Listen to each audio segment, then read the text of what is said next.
बिस्मिल्लाहिर्रहमानिर्रहीम। अस्सलाम वालेकुम दोस्तों, एक नई वीडियो के साथ हाजिर हैं। चलें अपनी वीडियो स्टार्ट करते हैं। फ्रांस की तरफ से एक नया प्लान अनवील किया गया है जिसमें बताया गया है कि फ्रांस अपने रफाल तैयारों के लिए एक लॉयल विंगमैन प्रोग्राम जो है उसके ऊपर काम कर रहा है। नॉर्मल अल्फाज में इसको लॉयल विंगमैन कहा जाता है।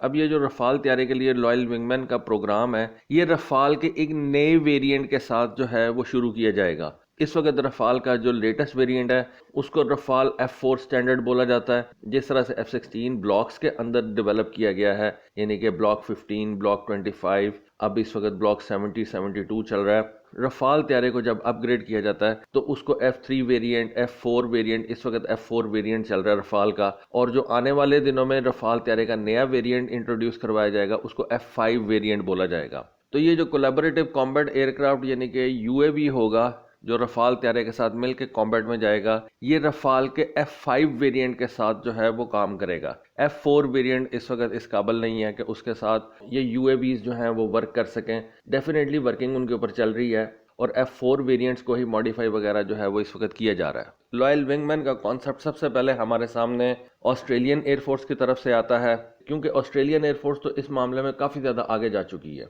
ऑस्ट्रेलियन एयरफोर्स ने बोइंग की मदद से एक UAV डिज़ाइन कर लिया है और उसके ऊपर टेस्टिंग वगैरह अब से कई साल पहले से जो है वो हो चुकी हुई हैं, बल्कि हो भी रही होंगी, जिसको बोइंग और ऑस्ट्रेलियन एयरफोर्स लॉयल विंगमैन का नाम देते हैं। आने वाले दिनों में ऑस्ट्रेलियन एयरफोर्स का ये लॉयल विंगमैन F-35 जहाज़ों के साथ मिलकर काम करेगा। हो सकता है ऑस्ट्रेलियन एयरफोर्स के FA-18 जहाज़ों के साथ मिलकर काम करें। तो ये कॉन्सेप्ट सबसे पहले हमारे सामने वर्किंग हालत में ऑस्ट्रेलियन एयरफोर्स लेके आती है। बाद में पता चलता है कि जो अमेरिकन एयरफोर्स का 6th जनरेशन का प्रोग्राम है उसके अंदर भी जो बेसिक काम किया जाएगा वो मैंड और अनमैंड फाइटर एयरक्राफ्ट्स को टैग टीम के तौर पर इस्तेमाल करके किया जाएगा। चाइनीज़ एयरफोर्स की भी कुछ रेंडिंग वगैरह जो है वो हमारे सामने है। अब डिफरेंट कंट्रीज जो इस वक्त दुनिया में अपने फाइटर जेट्स वगैरह तैयार करती हैं, उन्होंने इस मैंड अनमैंड कॉन्सेप्ट के ऊपर 4th जनरेशन के जहाज़ों के साथ जो है वो काम करना शुरू कर दिया। मैंने आज से 2 साल पहले 7 नवंबर 2022 को एक वीडियो अपलोड की थी जिसमें मैंने यही बताने की कोशिश की थी कि आने वाले दिनों में ये लॉयल विंगमैन वाला जो कॉन्सेप्ट है ये बहुत ज़्यादा जोर पकड़ जाएगा। देखें, एक और बात मैं अपनी वीडियोस के अंदर करता हूं कि पायलट्स को 2 चीज़ें सबसे ज़्यादा चाहिए होती हैं। एक, जहाज़ के अंदर फ्यूल बहुत ज़्यादा होना चाहिए, और दूसरी चीज़ जो पायलट्स की सबसे ज़्यादा ज़रूरत होती है वो नंबर ऑफ़ वेपन्स है। आप पायलट को 2 चीज़ें दे दें, ज़्यादा फ्यूल दे दें और ज़्यादा वेपन्स दे दें, पायलट सबसे ज़्यादा खुश रहेगा, क्योंकि कम फ्यूल की वजह से उसको ऑपरेशन अपना शॉर्ट करना पड़ता है, थोड़ी देर हवा में रहने के बाद उसको वापस आ जाना पड़ता है। और अगर पायलट के पास वेपन्स की कमी होगी तो उस सूरत के अंदर भी उसको वेपन्स ख़त्म हो जाने की सूरत में अपनी बेस स्टेशन के ऊपर वापस आना पड़ेगा। खैर, आजकल जो मिशन डिज़ाइन किए जाते हैं वो अपनी कैपेबिलिटी को देख के किए जाते हैं और स्पेसिफिक मिशंस होते हैं, टारगेटेड मिशंस होते हैं। सारा कुछ जो है पहले से प्लान किया जाता है, लेकिन फिर भी फ्यूल और वेपन्स जो हैं वो पायलट की सबसे बड़ी ज़रूरत होते हैं। अब ज़्यादा फ्यूल के लिए पायलट को एक सहूलत तो हासिल है कि आप उसको एरियल रिफ्यूल कर दें, यानी कि जब जहाज़ हवा के अंदर हो एक तो उस वक्त रिफ्यूल किया जाए, दूसरा जब वो मिशन से वापस आ रहा हो तो उसको रिफ्यूल कर दिया जाए और आपका जहाज़ वापस आके बेस के ऊपर लैंड कर जाए। फ्यूल की कमी को तो आप सिर्फ इसी तरह से पूरा कर सकते हैं। वेपन्स की कमी को आप किस तरह से पूरा कर सकते हैं? वेपन्स की कमी आप इन फाइटर जेट्स की UAVs प्रोवाइड करके कर सकते हैं। देखें, मैं एक मिसाल देता हूं। आपने देखा होगा कि JF-17 थंडर जहाज के ऊपर पहले हम तस्वीर देखा करते थे कि एक वक्त में 4 मिसाइल्स जो हैं वो लग सकते हैं। 2 शॉर्ट रेंज वाले air to air missiles wing tips के ऊपर और 2 बियॉन्ड विजुअल रेंज वाले PI-12 मिसाइल्स उसके विंग्स के नीचे।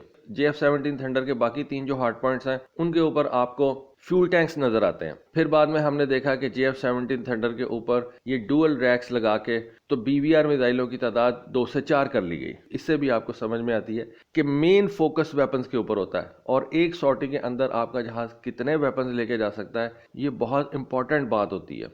तो पाकिस्तान एयरफोर्स ने अपने JF-17 थंडर्स के ऊपर ये डुअल रैक्स लगाए और मिसाइलों की तादाद 4 से 6 कर ली, 2 शॉर्ट रेंज वाले और 4 BVR मिसाइल्स। अब अगर इसी JF-17 थंडर जहाज को आप अकिंजी ड्रोन जो है वो दे देते हैं तो यही JF-17 थंडर जहाज न सिर्फ एयर टू एयर के लिए मिसाइल्स कैरी कर सकेगा, 6 मिसाइल्स कैरी करेगा, बल्कि अकिंजी ड्रोन के साथ मिलके एयर टू ग्राउंड वेपनरी जो है वो भी लेके जा सकेगा। और इसी कॉन्सेप्ट के ऊपर अब सारी दुनिया की जो एयर फोर्सेज हैं वो काम कर रही हैं। फ्रांस अपने इस रफाल तैयारे को एक UCAV डेमोन्स्ट्रेटर के साथ जो है वो फ्लाई करवा रहा है। ये एक बेसिकली ड्रोन है जिसको N बोला जाता है, लेकिन आने वाले दिनों में बताया जाता है कि फ्रांस एक नया यूएवी जो है वो डेवलप करेगा जो खास इसी मकसद के लिए होगा कि वो रफाल के साथ मिलके कॉम्बैट्स के अंदर जो है वो मिशंस परफॉर्म करे और रफाल तैयारी का एज ए लॉयल विंगमैन जो है वो वर्क करे। तो यही कॉन्सेप्ट आज से 2 साल पहले मैंने आपको इस वीडियो के अंदर बताने की कोशिश की थी, जिसमें मेरा मेन फोकस ये था कि अगर अमेरिका और चाइना 6th जनरेशन के जहाज जिसको वो डेवलप कर रहे हैं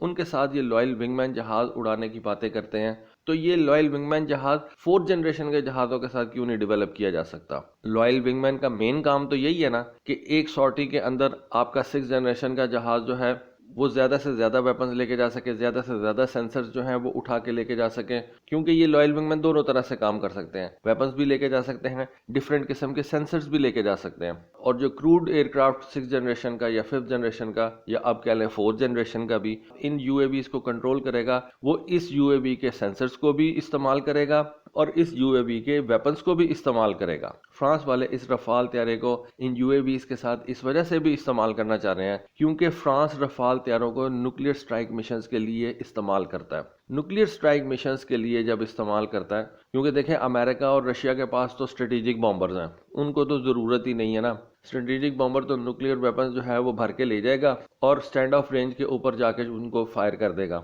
उनकी रेंज भी बड़ी ज़्यादा होती है। फ्रांस के पास इस तरह का फिल वक्त कोई स्ट्रेटेजिक बॉम्बर मौजूद नहीं है, तो फ्रांस इन रफाल तैयारों को ही न्यूक्लियर वेपन्स की डिलीवरी के लिए इस्तेमाल करता है। अब इंडिया के पास भी रफाल तैयारे हैं तो डेफिनेटली इंडिया भी इनको अपनी न्यूक्लियर वेपन्स की डिलीवरी के लिए यूज़ करेगा। तो बताया जाता है कि ये जो नया यूएवी कॉन्सेप्ट या लॉयल विंगमैन कॉन्सेप्ट फ्रांस वाले इस वक्त तैयार कर रहे हैं, उसकी भी रीज़न ये है कि ये यूएवी पहले जाके न्यूक्लियर स्ट्राइक के लिए जाने वाले रफाल तैयारे के लिए रास्ता साफ करे, क्योंकि ये जो यूएवी फ्रांस वाले तैयार कर रहे हैं ये स्टेल्थ कैपेबिलिटीज़ के साथ आएगा और इसका रडार क्रॉस सेक्शन काफ़ी ज़्यादा कम होगा। तो ये न्यूक्लियर स्ट्राइक मिशन पे जाने वाले रफाल के लिए रास्ता साफ करें और पीछे इसके जो रफाल तैयार है वो न्यूक्लियर वेपन्स के साथ जाके अपना मिशन परफॉर्म करें। तो ये जो लॉयल विंगमैन का कॉन्सेप्ट है जो कि पहले कभी 6th जनरेशन के जहाज़ों के साथ सिर्फ नथी किया जा रहा था या उनके साथ मिला के देखा जा रहा था, आज हमें 4th जनरेशन के जहाज़ों के साथ जो है वो ऑपरेशनल होता हुआ नज़र आ रहा है। और फ्रांस अपने रफाल तैयारे के साथ, ऑस्ट्रेलिया अपने F-35 जहाज़ों के साथ, आई बिलीव इंडिया भी इस तरह के एक प्रोग्राम के ऊपर काम कर रहा है। रशिया का हमने पिछले दिनों देखा है कि Su-57 जहाज़ वो S-70 हंटर ड्रोन के साथ मिलकर फ्लाई कर रहा था और उसके ऊपर वेपन्स भी लगे हुए थे और वो एक कॉम्बैट मिशन पे जा रहे थे जिसको बाद में रशिया ने खुद ही शॉट डाउन कर दिया। तो ये जो कॉन्सेप्ट है ना इस वक्त लॉयल विंगमैन वाला, ये इस वक्त दुनिया की एयर फोर्सेस के अंदर जोर पकड़ता जा रहा है और इसके ऊपर वर्किंग जो है वो बहुत आगे जा चुकी है। तो रफाल की इस नई इंफॉर्मेशन के साथ ये कॉन्सेप्ट मेरे जहन में आया कि इस तरह की वीडियो मैंने 2 साल पहले जो है वो पब्लिश की थी इसी कॉन्सेप्ट के ऊपर। तो होपफुली इस हवाले से आपका कॉन्सेप्ट काफ़ी ज़्यादा क्लियर हुआ होगा। अगर कोई आपका सवाल है तो वो आप कमेंट सेक्शन में कर सकते हैं। आज के लिए बस इतना ही। Thank you. अल्लाह हाफिज़।